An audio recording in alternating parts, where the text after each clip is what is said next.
بسم اللہ الرحمن الرحیم۔ ناظرین کرام، کچھ دن پہلے ایک خاتون سے دوپہر کو ملاقات ہوئی جو جسم پروش تھی۔ رات کو چونکہ وہ روزی کمانے میں مصروف ہوتی ہیں، اس وجہ سے دن میں ملاقات کرنی پڑی۔ ویسے بھی ایک مسلمان کو یہ زیب نہیں دیتا کہ وہ کسی کی روزی کمانے کے وقت اس کو مشکل میں ڈالے۔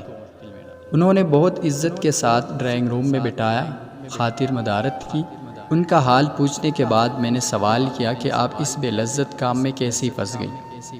ایک لمحے کے لیے ان کے چہرے پر اداسی چلکی اور پھر مسکرا کر بولی کہ عشق ہو گیا تھا اور محبت میں آندھی ہو کر گھر سے بھاگ نکلی۔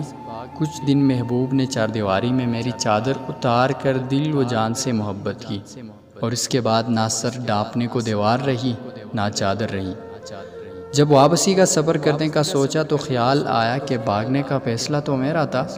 اب اگر گھر گئیں تو جو تھوڑی بہت والدین کی عزت بچی ہے وہ بھی لوگ تار تار کر دے گی۔ رہنے کو ایک جگہ ٹھکانہ ملا، اور وہیں جہاں مجھے جیسی لڑکیاں تھی، اور بس پھر جسم ہی روزی روٹی کا سبب بن گیا۔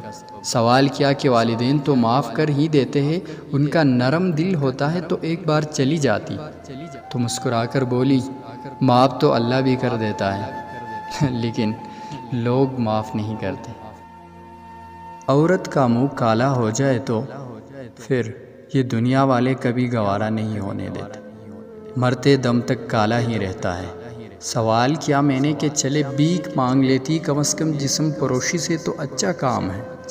تو بولی، یہ سب کتابی باتیں ہیں، کوئی کسی بھی کارن کو کرائے کا کمرہ بھی نہیں دیتا، جھونپڑی میں بھی نہیں رکھتا۔ کم از کم عزت بیچ کر کم از کم عزت سے تو رہ لیتی ہوں۔ یہاں پہ اپنا گھر ہے، اپنا بستر ہے، اس دنیا میں اس کی عزت ہے جس کے پاس پیسہ ہے۔ یہ دنیا تو منافق لوگوں سے بری پڑی ہے جو نیکی کا درس دیتے ہیں اور اندر سے شیطان ہے۔ کسی مولوی کو کہیں کہ طوائف سے شادی کرے گا تو وہی بولتی بند ہو جائے گی۔ پھر میں نے سوال کیا کہ محبت کیا ہے؟ تو کچھ لمحے خاموش رہنے کے بعد بولی کہ محبت بھی ایک دھندا ہے۔ مرد اپنی رقم انویسٹ کرتا ہے اور پھر محبوبہ کی جسم سے کھیل کر سود سمیت واپس لیتا ہے۔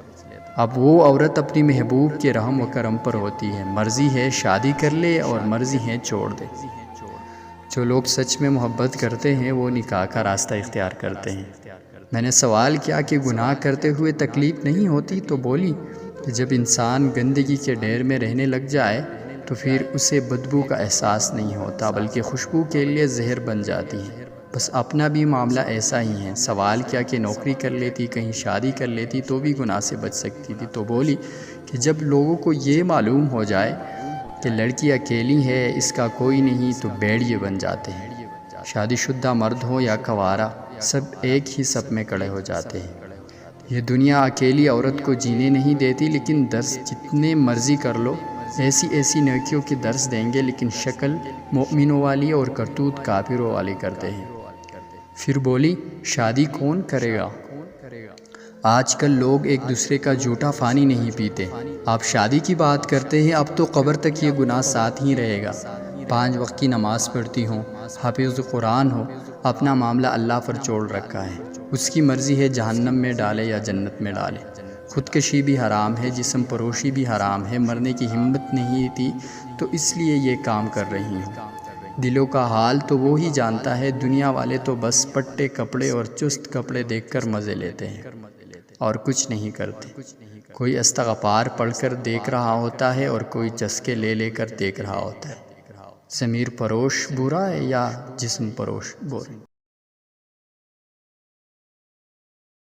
مزید اس طرح کی ویڈیوز دیکھنے کے لیے ہماری Facebook page Urdu stories اور ہمارے YouTube channel voice of Sameer کو سبسکرائب کریں اور پیج کو فالو کریں۔ اگر آپ کو یہ ویڈیو کیسی لگی، یہ کہانی کیسی تھی، اور مزید اس طرح کون سی کہانی آپ کے لیے لے کے آتا رہوں، پلیز کمنٹ کیجیے گا۔ اللہ حافظ۔